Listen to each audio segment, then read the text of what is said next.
Hi guys, good afternoon. Welcome back once again to the EdWord. I'm your host Eddie, and in today's video I will be talking about my thoughts on the possibility of a character's return to the DC cinematic universe. Now, before I begin, I should warn you I will be going into massive spoilers and details for the movie Suicide Squad. If you still haven't seen Suicide Squad yet, do not keep watching or listening to this video as I will be going into massive spoilers, especially regarding this particular character and just details of the movie overall. So once again, I'll say this once more. If you still haven't seen Suicide Squad yet, do not keep watching or listening to this video as I will be going into spoilers. And if you have seen it, please keep watching and listening. If you haven't, and if you don't care about spoilers, please keep watching and listening.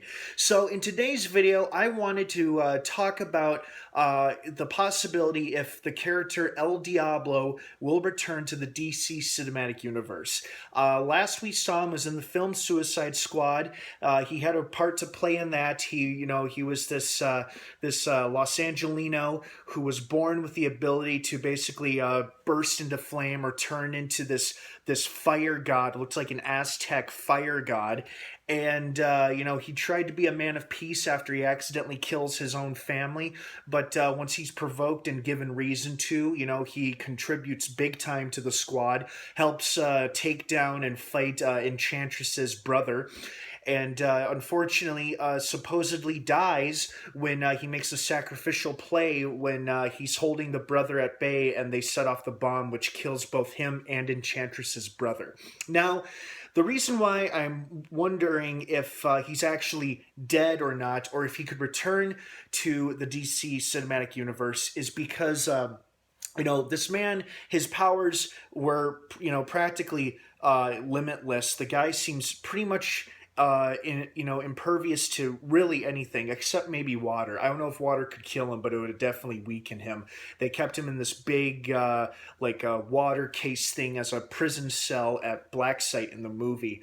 But, for a guy who could, make himself, turn into fire at any given moment, it seems unlikely that a bomb could kill him, or an explosion in general could kill him. Now, apparently it did kill Enchantress's evil brother, again, supposedly, but I'm more focused on El Diablo, because, I really liked him. I thought he was a cool character. I thought it was interesting how he chose a non-violent, non-aggressive way of life, even though that doesn't excuse the crimes that he did.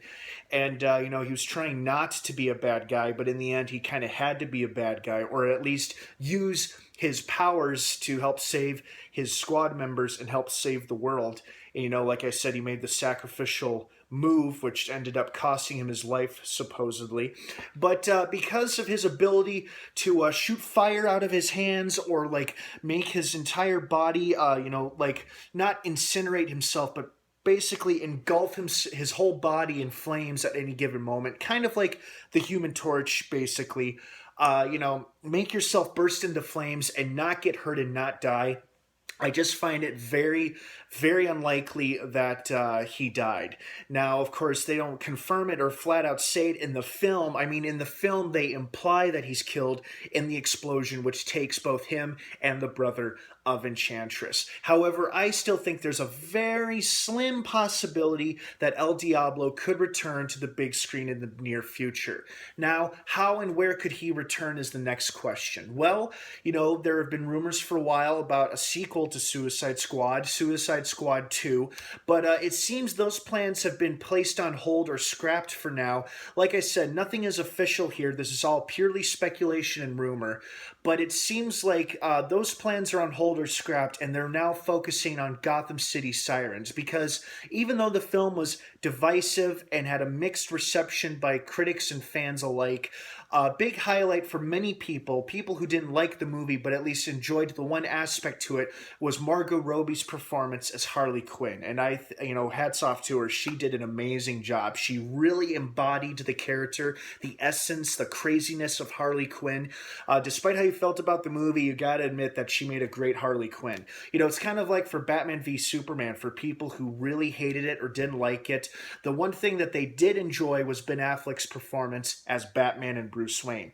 So if there's anything good to come from this, it's that performance, Harley Quinn's performance, Margot Robbie's performance. So I guess it would be possible that El Diablo could return in Gotham City Sirens, which is going to be supposedly focused on Poison Ivy and Catwoman and Harley Quinn forming their own all-female gang of super villainesses or something like that.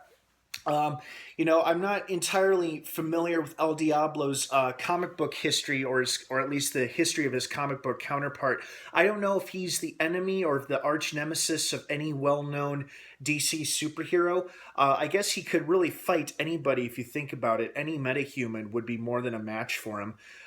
So it'd be interesting to see him go up against anybody else, or perhaps maybe he could return as a redeemed hero instead of a villain. I mean, maybe he'll show up as a surprised, unexpected ally to the Justice League, or at least a member of the Justice League in one of their solo films in the near future. Who can say? It's hard to say, but I would very, very much be interested and personally be very excited for seeing El Diablo return to the big screen one of these days. That actor, I think his name is Jay Hernandez, did a great job. He was a sympathetic character with a badass superpower. And I know this movie was very divisive amongst a lot of people, critics and fans. I personally enjoyed it. Yes, there are things that could use a lot of improvement, but it was still a fun, enjoyable, exciting watch for me. And, I am a little bummed that El Diablo died towards the end of the film. But, like I said, I think there's possibility there that because the man could, spark, could turn himself into fire, it seems unlikely that he would die in an explosion of all deaths. So we'll see. What do you guys think? Do you guys think El Diablo is really dead for real? Or could he return to the big screen in the DC cinematic universe at any moment or in any particular film? Where and how would you like to see him return? Or are there any other characters in Suicide Squad who didn't get a whole lot of screen time or as much character growth that you would like to see in other DC films? Personally, I would love to see more of Killer Croc in a future DC film, whether as the main antagonist for Batman or just a bigger role in a future film. So, please leave your thoughts, opinions, and your feedback down below in the comments section. I'd love to hear from everybody. You don't have to agree with each other's viewpoints and opinions, but please keep it civil and be respectful of one another. You can disagree. Let's just not be jerks about it, okay? Thank you so much for watching this video, guys. I hope you have a wonderful rest of the weekend if I don't see you again. Also, don't forget to check out my Facebook page in the description down below. I think you'll like what you see. Have a great rest of the weekend, everybody. Suicide Squad is now on Blu-ray and DVD for rent or purchase. It's a fun watch. I recommend it. Thanks again for stopping by. Don't forget to subscribe. Have a wonderful rest of the weekend. And of course, until next time, may the force be with you.